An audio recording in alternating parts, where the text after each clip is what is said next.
Открывает работу круглого стола, посвященного Дню России и 32-й годовщине образования Ингушетии, Борис Харсиев.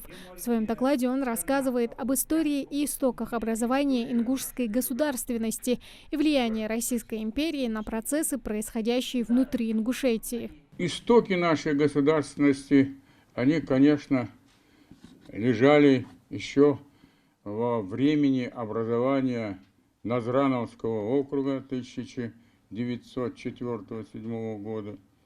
Затем во время образования Горской автономной Советской Социалистической Республики и, наконец, Ингушской автономной области.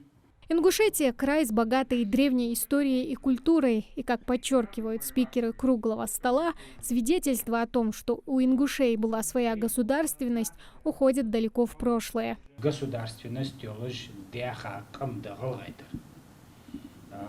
долго белгулоныш малагажье мохта чуах кэмер балгай кэмер дешажда цемехтага адда аскаста е ханзе кирт дош каман наха ики в народ, чтобы слово пошло цадош кирт дош хадяха чудук хаес. В своих выступлениях спикеры затрагивают самые разные аспекты жизни региона последних 30 лет, прошедших с момента возрождения Ингушетии, и о задачах, стоящих перед республикой сегодня. Определяя приоритеты задачи дальнейшего развития нашей республики, сегодня присутствующие на круглом столе и гости, и представители от нашего института, наши сотрудники, они отмечали основные направления, именно приоритетные направления, которые должны нас сопровождать в дальнейшем развитии, укрепление основ федерализма, российского федерализма и государства и развития нашей республики.